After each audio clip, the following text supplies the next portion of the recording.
Hey y'all, let's get into these medicine wives. And you know, when you see me like this, I'm here for a good time, not a long time, okay?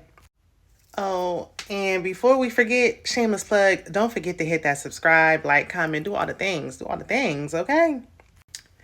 So we start this episode off with Dr. Simone and unemployed and wine coupon cold Toya meeting for drinks and guac, because I ain't seen no other food.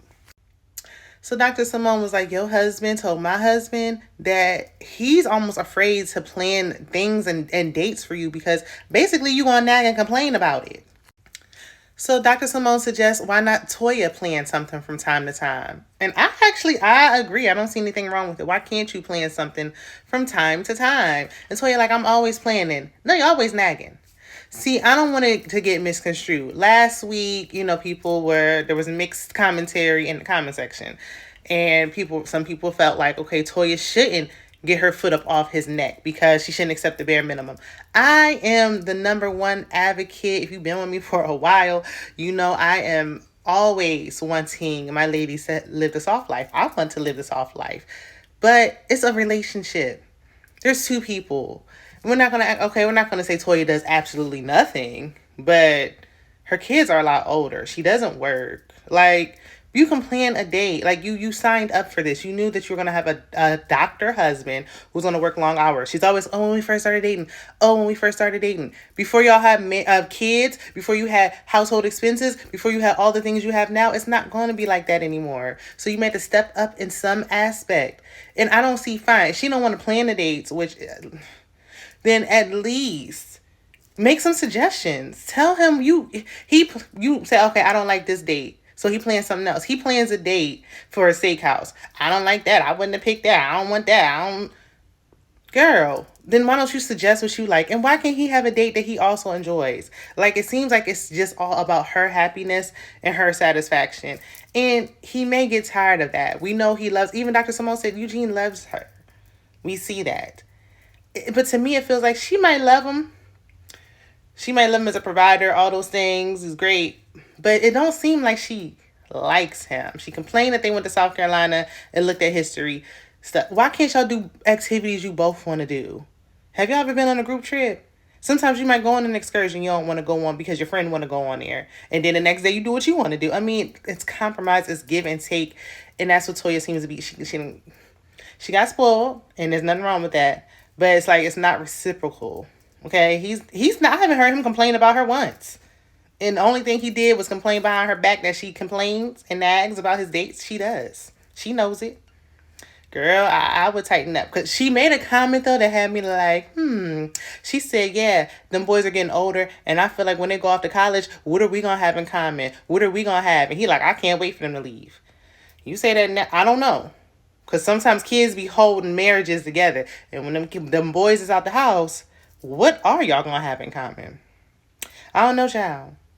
I'm just saying, finding a man to take your sewing out is kind of far from you. That's all I'm saying. So Heavenly and her wig are working on T.S. Madison's teeth over at her dental practice.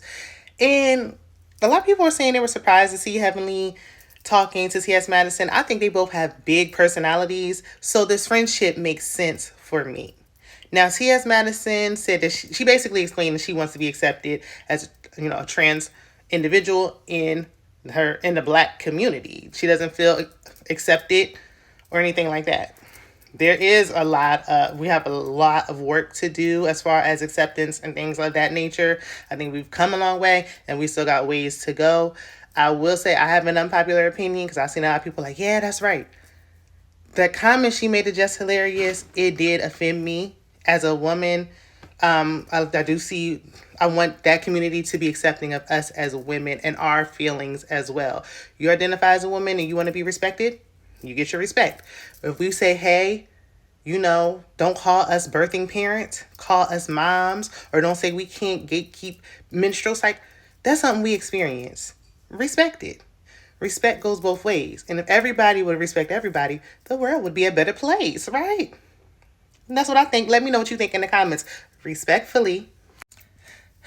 So once again, we got Dr. Jackie fat shaming someone. She's calling her patient Big Mama obese, you one nugget away from, being out like a light.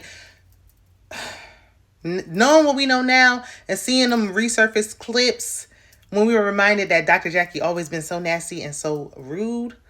Honey, I don't see it for her. I don't even care what she's talking about no more. Fortunately, for a nice change, we actually see Dr. Simone in her office. And her patient was like, yeah, you talked about me being obese and all that. And Dr. Simone was like, I said that. I don't be talking like that. Dr. Simone know how I played, okay?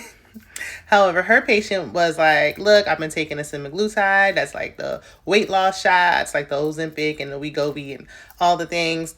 Dr. Simone was like, the only drawback is that when diabetics need it, they don't have access to the medicine they need because people are using it for weight loss. But she was like, look, if I was obese again, I would use it. I ain't mad at nobody using it, okay? At all.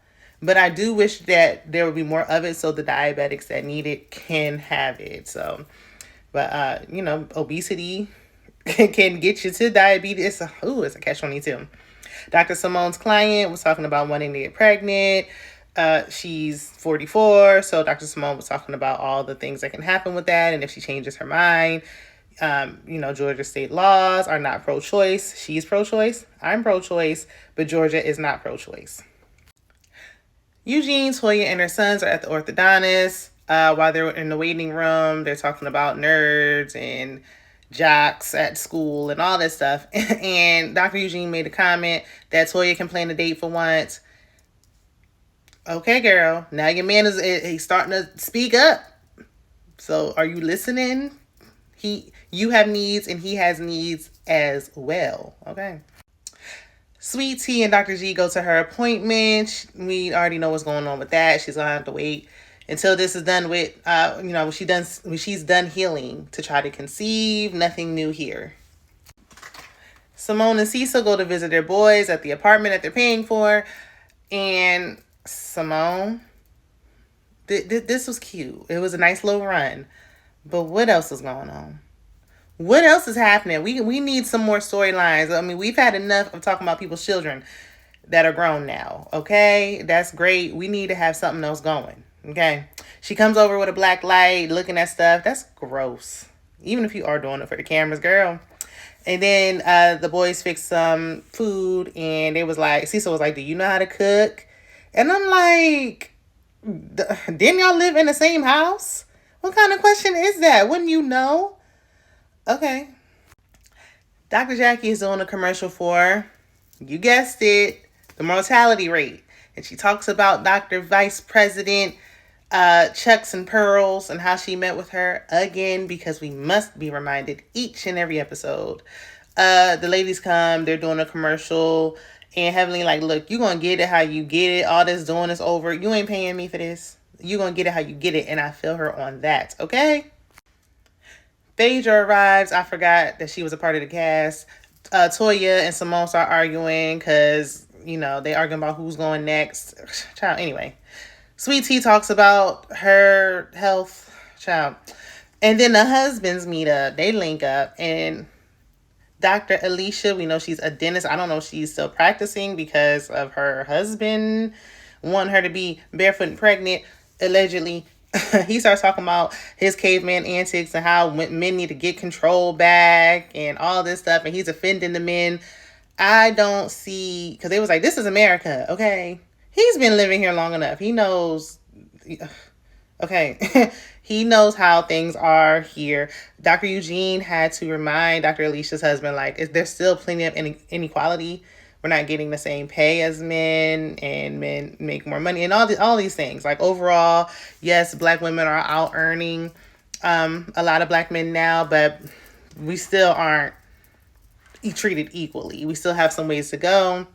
But he don't want to, Dr. Alicia's husband don't want to hear that. He like, look, I'm coming from a background of, I'm a Nigerian man, and we are controlling our women, and that's how I like it. And I mean, I don't make the rules. I just abide by them. He's not going to get along with this group of men. I don't see it happening, and I'm curious to see how this dynamic will go, but I'm even more curious to see that reunion. That's what I'm waiting for. Y'all let me know what y'all think about this week's episode down in the comments. Bye.